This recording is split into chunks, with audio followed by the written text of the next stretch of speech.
Ladies and gentlemen, our guest speaker today has been in the railway business for 33 years. He started his career as a British Railways engineering graduate and spent a decade in vehicle design, project engineering and maintenance.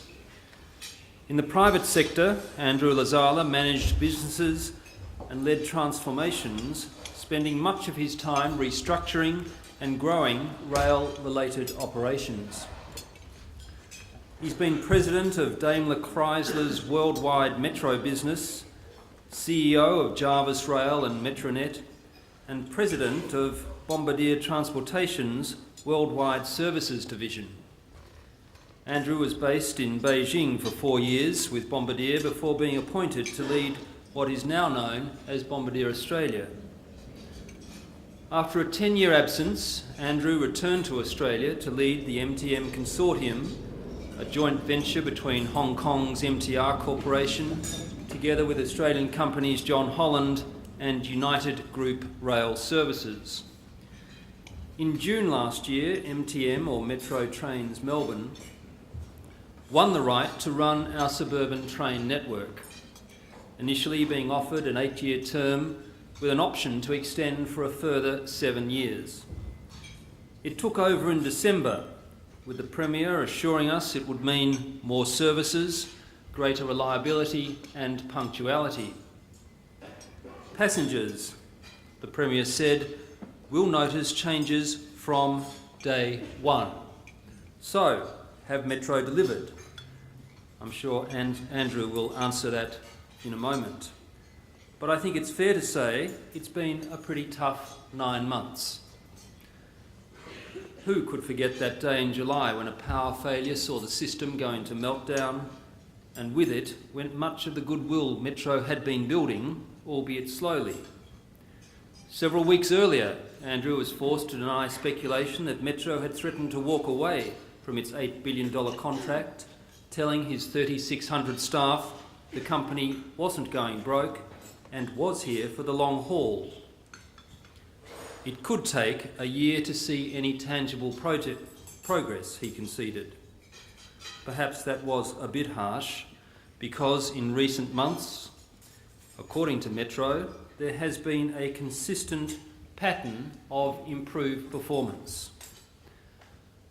According to the company, the combination of major infrastructure works, increased maintenance, improving the reliability of rolling stock, additional staff at stations to assist passengers on and off trains more quickly, as well as timetable changes, has resulted in better on-time performance. Indeed, just last week, Metro finally met its performance targets for the first time, running 88% of its September services within 5 minutes of the timetable, as it is contractually required to do to avoid millions of dollars in fines. And for Andrew Lezala, who is a keen swimmer and a guitarist, this news must surely have been music to his ears. Would you please make him welcome?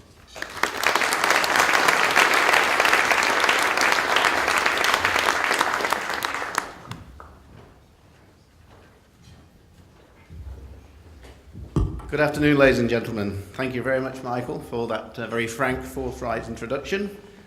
I find it somewhat reassuring that there's at least one other person in the room whose life is very much influenced on a daily basis by the numbers, where a fraction of a percentage change can make all the difference to your day. Railways are funny things. I remember when Douglas Power, an ex-colleague of mine, left Irish Railways to join British Railways. He said after a while he noted some significant differences. One particular one was that in British Rail the situation was always serious and sometimes critical. In Irish Rail it was always critical but never serious. Things are certainly serious here in Melbourne for our railway. And there's also another factor here where it's markedly different to other railways I've been involved in, and that is the level of public interest and the level of interest generally in what we're doing and how it's going. And seeing so many of you here today is further testimony to that, and I thank you all very much indeed for coming. And I also would like to thank the Press Club for inviting me to speak.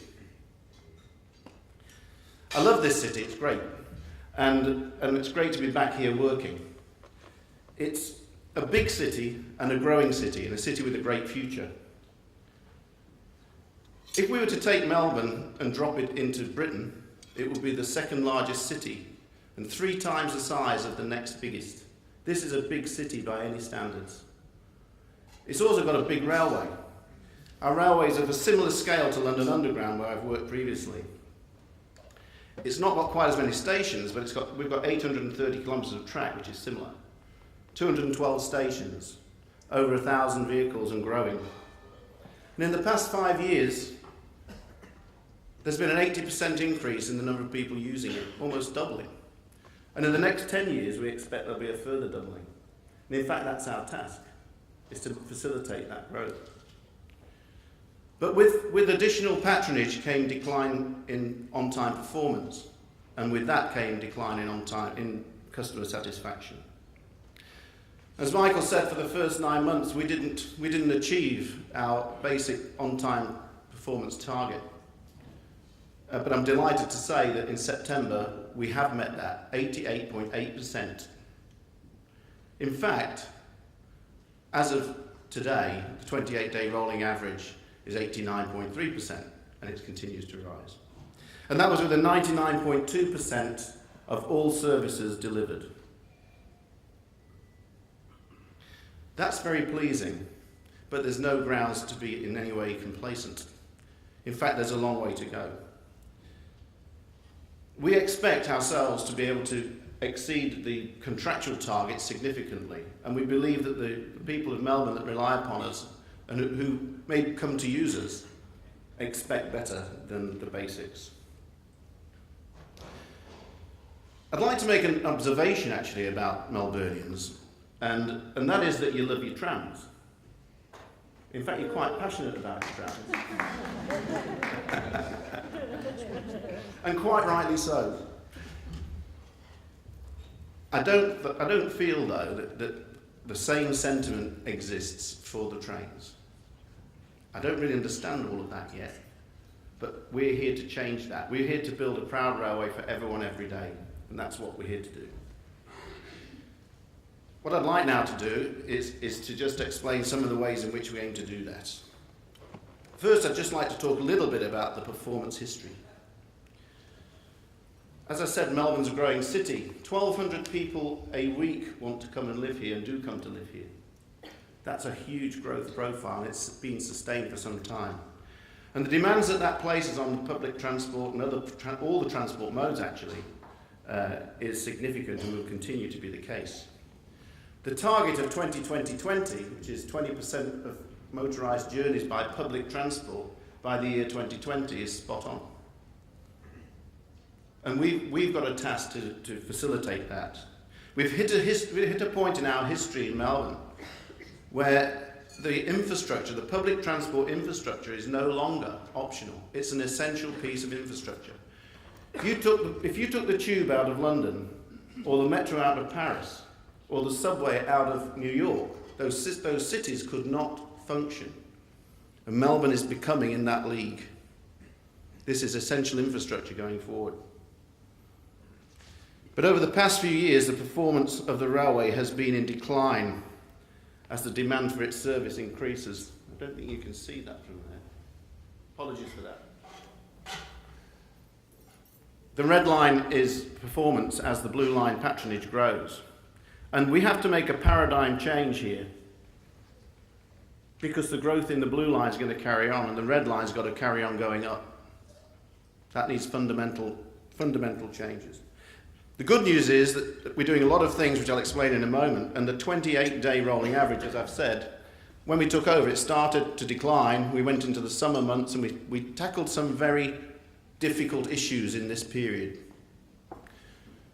When we got to April, we started to see a step up and a growth In May, we added additional speed restrictions for various reasons to the network, but the underlying improvement was carrying on, and it's continued. We need to make sure it's sustainable.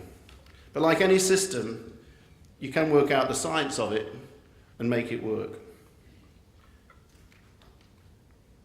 People often ask, did we understand what we were taking on?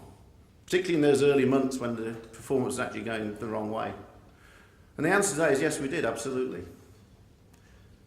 There was only one area really that I found surprising, and that's that there was insufficient data and analysis in the business. Remember, it was 3 separate businesses at the time, to be able to understand precisely what was going on so that you could work out how to fix it.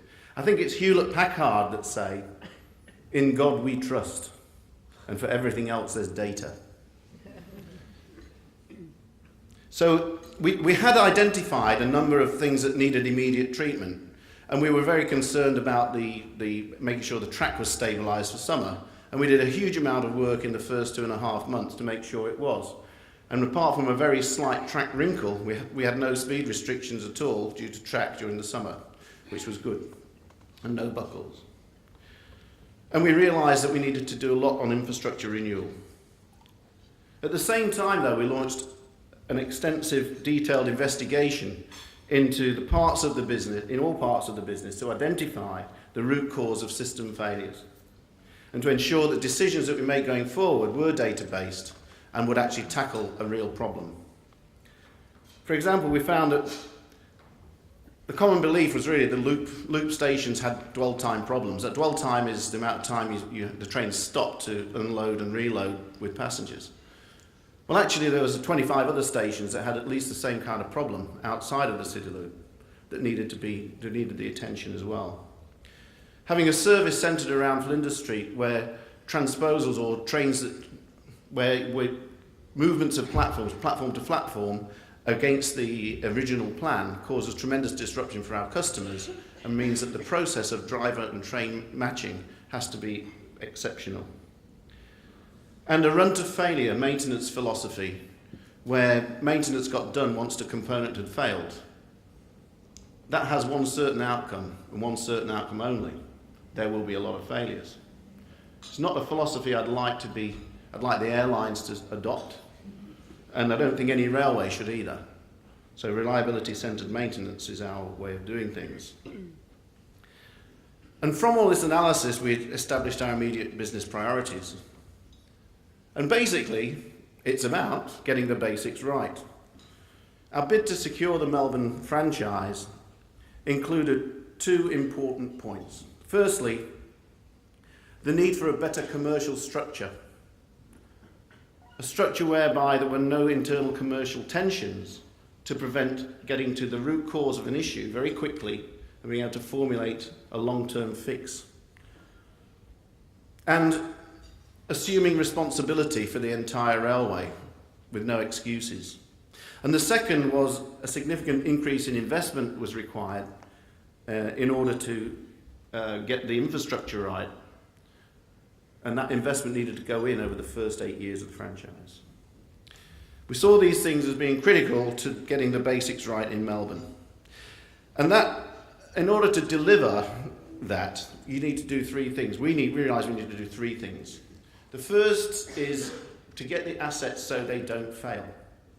It's a very obvious thing, but when you're running a very intensive railway, one that's going to get even more intensive, you need the assets to be reliable, really reliable. The second is that the timetables need to work. And they need to work very efficiently. And they need to be simple. And the third is that we need an every minute counts philosophy. I'll talk a little bit about each of these. In improving the assets, we're spending $2 billion extra over the first 8 years on infrastructure improvements and maintenance. In fact, so far, we've spent up to $60 million in 1 month on infrastructure maintenance and infrastructure-related upgrade projects. In the first 7 months of the franchise, just to give us some examples, we changed 46,000 sleepers, replacing wooden with concrete. We replaced 577 ageing track circuits across the network, which is directly linked to signalling efficiency and reliability. And 79 kilometres of rail grinding work was done to smooth out the tracks. And this was in a period where we were ramping up. This was from a standing start, so the rate at which we're doing this has increased from the rate in the first 7 months. In addition to that, there's $100 million being spent on rolling stock reliability improvements. On the Extrapolis fleet, we've had to go through all of the air conditioners to replace contaminated refrigerant. Similarly, on the Comenge fleet, we are upgrading all of the air conditioners to go from 35-degree ambient performance to 45-degree ambient performance, because everybody complains about the fact that the air conditioners fail. Well, they're only designed to work up to 35 degrees. It's hardly a surprise that they fail. So by this summer, a third of the fleet will be done, and by next summer, they'll all be done, fixing long-standing problems. And we've installed new door mechanisms or modified the door mechanisms on the Hitachi trains to get rid of their biggest Achilles heel. And on the Siemens trains, there were some contactors in the traction system that when they failed, and they did fail, would take us on average 30 minutes to recover the train. So they've all been changed as well. We're not getting failures anymore. In fact, all of those things that we've been doing, so many, many more of these programs we're doing, means that the trains now are well ahead of the contractual requirement already, and they're more reliable than they've ever been. In fact, if you take the Extrapolis fleet, it's now at 40,000 kilometres between failures, and it was down around 10. The Siemens fleet's doubled its reliability in the last 7 months. So we're very pleased with that, and there's loads more to come on the fleet, so they'll become really reliable in time. In terms of simplifying the timetable, the timetable is the basis of our operation that delivers our performance. And over the last 10 years, 2,000 additional services have been put into the timetable each week, but with no fundamental change to the timetable structure. So they've been squeezed in. And in so doing, it means that the timetable doesn't function particularly well. Timetable changes going forward will simplify the timetable, and it will introduce a metronomic approach and a rhythm to the railway. So the railway gets into a rhythm and it runs on a certain beat rate. And that's going to be achieved through reducing the number of stopping patterns that are on the various lines. We have 7 or more still stopping patterns on various lines, and that just causes confusion. A clock-face timetable approach. What I mean by this is that when we make our next timetable change on the 10th, the Frankston line, for example, will have a clock-face timetable between the peaks and after the evening peak. So if you're travelling in from Bentley, just to give you one example of this, your trains will leave at 10:08, 10:18, 10:28, 10:38, 10:48, and guess what? 10:58. It's very simple, it's easy to understand, it's easy for the operator to understand, and it's easy to recover if anything does go wrong. And we need to work with other modes of transport. I often describe Melbourne's railway, which is a great railway if you're coming in and out of town, as a spider with a little loop body and 15 legs. But what we need is a spider's web, really. And we're dependent upon tram and particularly bus to be able to create that network. And there's a lot of work going on behind the scenes now through Metlink, where we're looking at creating the right frequencies between tram, train and bus so that we can get an easy-to-use intermodal approach. So if you imagine the trains on a 10-minute frequency and certain critical bus connecting routes on a 10-minute frequency, your average wait time is around 5 minutes, so everybody's going to be happy. So that work is still to do. All of this is there to increase the certainty and connectivity for our customers. And in adopting an every minute counts philosophy, this is like being in a Formula 1 pit crew. Everybody needs to know their job, be trained well to do it quickly and do it safely. We've implemented a number of initiatives to support this, including the dwell time management approach using platform train-side attendance with the the paddles, as you see here. So the train side assistant tells the driver that time to close the doors, driver, and people on the platform realise doors are closing, they stand back. And that's been very effective in our trial round the loop, and so 60 other stations are getting this now. We have St John ambulance people placed at critical locations around the network so that if we get ill people on the trains, we can get them to a professional very quickly with minimum delay to the trains. We've got hot standby trains. These are trains that are prepped, ready to go, drivers available in case we do get a failure in the centre. And when we know we've got extreme conditions coming or a special event, we place our signalling technicians at strategic locations to get to signal failures quickly. We have buses on standby, and we have our authorised officers roaming, ready to assist. The purpose of getting the basics right is that we aim to improve the customer experience. As we were developing our bid, we went out and asked a lot of people what they wanted from the rail network, and it was quite simple. Get me to where I want to go, on time, safely, comfortably. It's not a lot to ask, really. And that's what we need to deliver.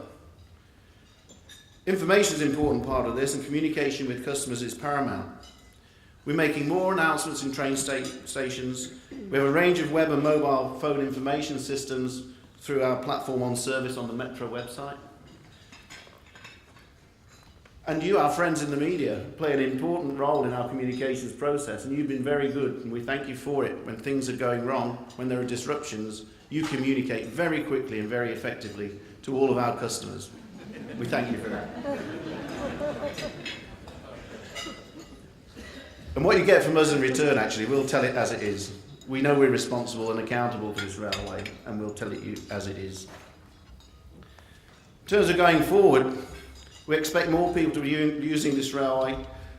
The growth is closely linked to the continued economic growth of Melbourne. We believe that firmly. And we see our role as facilitating this growth, and it's a responsibility we accept and we take very seriously. I'll tell you just a few of the ways in which that growth is being facilitated. And the first and the most obvious is there's 38 new trains arriving, 12 are now in service, and they're arriving at the rate of just over one a month now. And 38 new trains, 6-car trains, represents a 20% increase in the number of trains available to us. We'll continue to transform the timetables at a rate of, on average, 2 changes a year. We're establishing turnbacks mid-line so that we can get 2 runs out of each train instead of 1 run in a morning peak. So if you're coming in from Cranbourne or Pakenham, the train will run into Flinders and back to Westall, and there'll be a new turnback there to enable the train to then come back to Flinders and carry a lot more passengers than it otherwise would if it just carried on back to Pakenham. And this weekend, one at Laverton will enable us to do that as well. We're going to duplicate single-line sections, and we've started the Keon Park to Epping so that we remove these bottlenecks to the system. And we're going to improve the signalling system to allow more trains to run in certain locations. And all of that together is expected. We expect that will meet the foreseen growth for the next 5 to 6 years, and the plans are developed to take it beyond there. People like to feel safe on trains, though, and safety is one of our main issues in terms of supporting patronage growth. We want customers to feel safe as well as being safe. And it's the feeling safe bit that is the bigger issue in many respects, in that regardless of whether you're travelling day or night, you want to feel safe. To make people feel safe, they actually have to be safe, so we need to work on that. But they also have to have the reassurance of seeing a number of the Metro staff around the place. So we're working very hard on getting Metro staff out on trains and stations so that people feel reassured and have somebody to talk to. We're also looking at using our technology such that we can get better communication and more interaction around the network. And we've had a trial running at Clifton Hill. And we've got a very good CCTV network in Melbourne. And what we've started to do is use it to better effect. So at Clifton Hill, we're actually monitoring 12 stations along the line. Many of them are currently unstaffed. And we've started using our long line communications techniques to be able to target people, let's say on Victoria Park Station. Somebody's standing too close to the it's standing too close to the platform edge, say platform 1, Victoria Park Station, please move back from the line, behind the yellow line. So get people to actually react to a human voice in real time, and it gives them a feeling of presence, and that gives a feeling of safety, and we're enhancing the safety of the network through these kinds of techniques. And that's been a very successful trial, and we're looking now how we can roll that out over the rest of the network. So in conclusion, I'd like to thank you once again for inviting me to speak today at the Press Club. And I hope I've been able to convince you to some extent that the appointment of Metro is more than a rebadging exercise. We do take responsibility for the performance and growth of the network very seriously. And we as I mentioned already, there continues to be an extraordinary amount of interest in what we're doing, and that's of interest to me. And it's actually the level of interest is more so than I've ever experienced in any other role or country or job. Our expectation is this interest will continue as the 400,000 plus people that use our network every day start to see the benefits of the changes that we're making and turning a traditional suburban railway into a more metro-like system with a higher frequency, higher capacity. And a system that is suitable for a big city and indeed a great city, which Melbourne is. And just to finish, I started off talking about differences when you notice in between different railways. There's something that I noticed that was very different here to where other places I've worked. And it's down to you actually, and that is that the press here take the trouble to research the facts. Generally report the facts and give those that need to a voice in your reporting. And long may that continue. Thank you very much. Andrew is more than happy to take questions, and there are a number of microphones that are in the room. First will be handed to Ashley Gardner to kick us off. Thank you. Andrew, on July the 10th, Public Transport Minister Martin Pakula announced that the state government would withhold $4 million in payments to Metro because of its persistent failure to meet performance targets. So there are two parts to this question. Given that you have met those targets now, when do you expect to get your money? But second, it's my understanding that the announcement was timed to coincide with Mr Pakula's return to work from leave. Is this evidence that the government at times manages the franchise from an overtly political perspective rather than what is in the interests of the railway and for the public? Thank you, Ashley.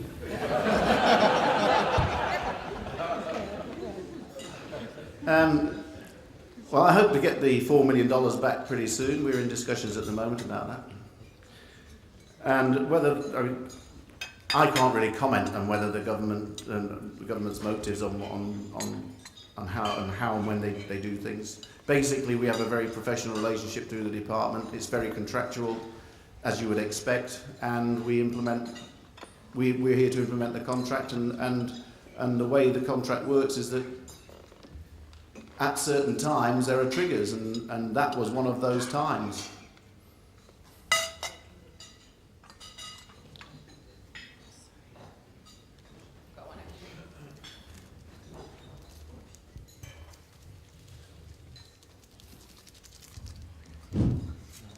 Andrew Russell-Noel, Melbourne Press Club.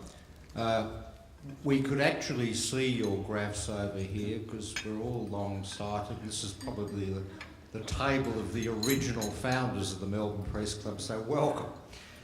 Andrew, back in the good old days, if I may describe them, when the Victorian Railways Commissioners ran the system for 150 years and built the system with American track standards, American rolling stock, American electrification and American signalling. In other words, New York standards, Illinois Central signalling. Trains were held to be overdue if they were more than 2 minutes late. Let me put it to you for comment that running suburban trains in a metro system with a tolerance of 5 minutes is unacceptable. The second point that I would make is you did correctly point out, and I have every sympathy with you, about the lack of data. Now, if you're running any business, quite frankly, the more you know about that business, the better. We've seen statistics quoted in Melbourne that the system is now carrying, I think, over 200 million passengers. We've seen government statistics that the number of passengers carried in the late or the early 1950s was close on 180 million, contradicted by defence statistics that the system during World War II was carrying 350 million. Can I put it to you that the exercise in getting accurate statistics that are not politically related or to the agenda of the government of the day is long overdue? Thank you, Russell. Well, I think the whatever standards we used in the past is part of the system's heritage. In terms of 2-minute on-time performance, you can measure it to 2. You can measure it to any value you wish. It's what percentage on time you set for that. I know that the MTR system in Hong Kong runs to 99.6% for 2 minutes. It's a very different railway. We're now starting to measure this railway to 1 minute, because if we get the 1 minute on-time performance to a certain level, the 5-minute performance will follow. And when you start measuring to 1 minute, you start to see where things go wrong. So in these situations, you need to, if you've got a problem, we've had a dwell time problem.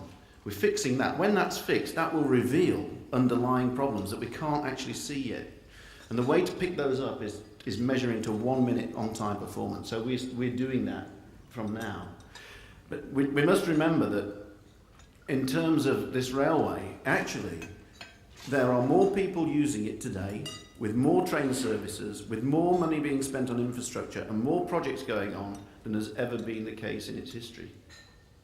Except perhaps when it was building the loop. I think maybe more money was being spent when the loop was being built. Andrew, Graham Curry, Monash University. Well, being an experienced railway guy, you'd know that dwell time problems are a big part of why you've got this relationship between falling reliability and increased patronage. But of course, you can't have zero dwell time. The more passengers you get, the more dwell time you're going to get, because it takes time for people to get on a train. But at the same time, you tell us you're going to double patronage. Won't that double the size of the problem? And isn't it, how are you going to get out of that loop between patronage and dwell time? Secondly, everybody else has had a double-barreled question. I thought I would. I'm delighted to hear that you've sorted out understanding what's driving your reliability problem. But as a person in the public, I would like to understand that as well. And we're all interested in understanding your problems. It would be really great if those things you found out, could be published so people understand what's happening. Okay, thank you, Graham. The dwell time issue is an issue for every train. If you add more trains, it's still an issue for every train, but it's an issue that takes a serious problem to being a parallel problem. So the answer is to manage the dwell time, as I've described in the presentation. But if as patronage grows, we put more services in. So putting more services in on Frankston and Dandenong in June, in the peak, not in the off-peak, in the peak, reduced the crowding quite significantly, reduced the dwell time, and actually helped us significantly in the AM peak. So there is a finite amount of time you need to get people in and out of a given train, depending on how it's designed. And you can either lengthen the amount of time you put in the timetable for that, and that's a possibility, or you add more trains. And it'll probably be a combination of both in the end. But there's no reason why these capacities can't be carried on this network. And in terms of what the underlying problems are, I've illustrated a few of them. There are many more. I'm not sure it'd be of great public interest, but at some point in time we might do a paper to one of the engineering societies and talking about some of the more technical aspects. Andrew, Heidi Murphy from 3AW. I'll ask a double banger as well, actually, if that's all right. There's an election coming up in a little under 2 months. How much political pressure will you be expecting over those 2 months? And has Martin Pakula called to congratulate you for September yet? I think if we carry on performing and improving our performance, people will be happy. I think if our performance goes backwards, everybody's going to be unhappy, including Martin. The Minister did congratulate us, immediately found out that we'd exceeded the target, actually. So, yes. Thank you for your somewhat reassuring words. I don't have a double banger question. What is the optimal frequency on a suburban Melbourne metro line, please? Speed or frequency? Frequency. Frequency. Well, I think it varies line by line, actually, but I think that I would be aiming for a 5-minute frequency in peaks on all the major corridors and 10-minute off-peak. That, to me, would be the next base camp. And it takes a while to get there, but that's where we're aiming. And we must bear in mind that a lot of our lines come together at various points when you get a much higher frequency then. Andrew, Clay Lucas from The Age. The Greens have proposed introducing a public transport authority. What's your view of that for Victoria? Well, as I understand it, I think that's a body that would oversee basically the integration of a network, and I think it's a very good idea to have that work being done. At the moment,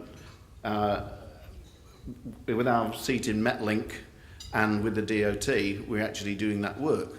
So I think the function is there, actually. So we don't need that? Well, it's something I'd like to discuss with the Greens, in fact, see what I don't really understand fully their concept, so until I've actually understood it more, I don't really want to comment. But I think the function, as I understand it, the function of making sure that train, tram, bus works together and that our iPhones have the virtual journey on it. So in five years' time, we ought to have the virtual journey on our iPhones, telling us the best way to get from A to B on that particular day at that particular time, using every single mode if necessary. The actual physical development of the network and the virtual development of the information system is a very important task that needs to be developed, and that's what we're working on through the Metlink subcommittees that are dealing with that, and on behalf of the DOT. So if that's what the Greens are interested in, that I believe that function is taking place. But I may not have understood it fully, so I need to go and talk to them. And I'd like to talk to them, see what they've got in mind. Gareth Borum, Channel 10, Andrew. Your Hong Kong trains are renowned for their efficiency, but from my viewing at least, they seem to be lacking in the seat department relative to Melbourne's trains. I'm just wondering what plans you might have to reconfigure the Melbourne fleet, and also whether Melburnians do have to perhaps sacrifice a bit of comfort in order to achieve greater efficiency. Thank you. It's a very interesting question, and I think for the next 10 years we're certainly running a two-type of service. A suburban service running relatively long distance, over 25 minutes, where we need a lot of seats. And so I think it'd be the kind of seat configuration that's in the Common's trains would be necessary. And increasingly in the centre we're going to be running higher density services, and there may be a case for less seats in the future. So the new Extrapolis trains are 2x2 seating. The old Extrapolis trains were 3x2, and we need to look at whether we need to remove some of the seating there to give extra standing capacity for the shorter journeys. And for the new generation, looking in the long term, we have to think about what kind of spec we want for that. And that will depend mainly on where the traffic patterns are, I think, going forward. So I think for the next 10 years and beyond, there needs to be the existing seating arrangements and seating capacity in the longer distance trains, and we need to try and make people as comfortable as possible on the shorter high density distances, so the 2x2 configuration. Whether we get to the Hong Kong longitudinal seating, maybe that's in 10 years' time, depending on the growth. Andrew, Sally Pickering from Channel 9. You talked about safety on the rails. Can I ask a couple of questions? Have you ever ridden the rails late at night on some of our more notorious lines like Frankston or Ringwood? And if you did, what were your impressions of safety on the trains? And how do you think your CCTV plan might actually help with combating crime on our rails? Thank you, Sally. Yes, I have. I ride the railways a lot. And I sometimes feel intimidated, and I'm not a particularly shy guy. So I know we have an intimidation issue. And the crime stats say we have seven crimes against a person per million boardings, which is 7 too many. But as railways around the world goes, it's fairly average. So it needs to be improved. That's one thing. Secondly, we know that 40% of our customers don't feel particularly safe on their journey at certain times of day. And to me, that's a big problem that needs tackling as well. And that's why, and I've seen it firsthand, and we have a number of issues with youth gangs, with people who are intoxicated, and some people who've got some mental issues. And we need to consider how best to deal with that challenge. And that's why we think a lot more visibility of our staff on the trains and on the stations will help. So it's something that I've experienced firsthand. I do like to get out and about on the trains, and not just the trains, but it's also the stations. So we know what we need to tackle. We now have to agree ways in which to tackle that. Was there? Did I miss a bit of your question? How with CCTV? All right. Yeah. Well, I think a lot of behavioural issues that intimidate can be nipped in the bud very quickly. So if you've got a couple of lads fooling around on a platform, to have an announcement that makes them realise they're being filmed, recorded, they're just lads fooling around, they'll stop. Or if somebody's actually having an assault, we can quickly get police and AOs to them, but they know it, we can tell them they're coming, and it'll get round, it happens, and it'll be a big deterrent. So it'll actually stop behavioural problems that are going on at the moment, and it'll create additional deterrent. So it works extremely well in Perth. I went over to Perth to see this specifically, because they've used it for some time, and they've got a very good CCTV system as well, and they have made a massive impact in this area, and their customer security statistics have steadily improved over the last 7 years. Yes, Andrew, Noel Tennyson, a retired journalist. This is an unfair question, I warn you. But I ask it on behalf of 90%, 97% in fact, of Melburnians, according to the Robert Doyle survey. And I'm asking it because I've been impressed by your perception of the needs of Melbourne commuters. The question is this: how do we overcome the mindset of the Department of Transport in regarding the rail link to Melbourne Airport as being unaffordable and unviable until the year 2025?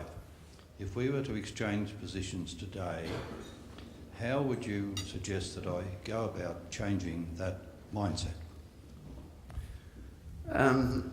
Thank you. Thanks, Mel. That's an interesting question because, and this is probably not going to be very popular. I see the needs for the metro development, really, and that being a crucial aspect to developing the city. And so any available money, I will argue, should go into that. So that's my position. How I would go around persuading them is, I don't know, what would I do? If I had a different mindset. I think, again, I'd probably look to see what the economics are of existing airport railways and whether people actually use them. So like Brisbane, for example, Stockholm, London. Though I've just mentioned 3 that have very different economic outcomes. So I think I think if there's public money to be spent, it needs to be spent where it's most needed. And I think if we're going to go into an airport railway, we need to make sure the economics are going to work. Andrew, one final question from Daniel Bowen. Andrew, Daniel Bowen, Public Transport Users Association. About a year ago, the Werribee line was upgraded to run about every 10 minutes off-peak. From next week, as you said, the Frankston line will join it. Is it going to take another 12 or so years to do every line one by one, or are you hoping to accelerate this process so that all of Melbourne has frequent services all day?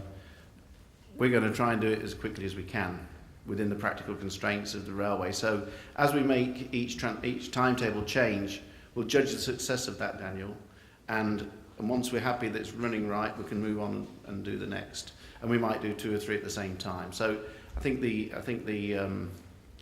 demand driven, and I think we need to be responding to that. So as quickly as we can.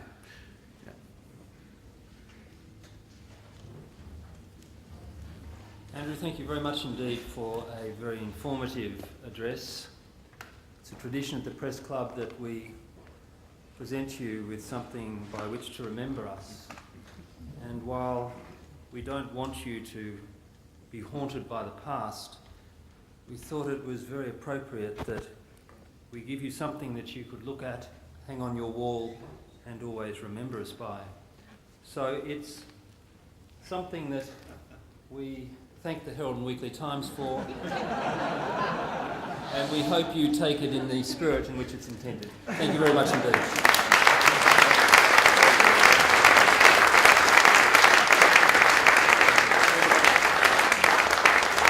And that concludes our lunch. Thank you.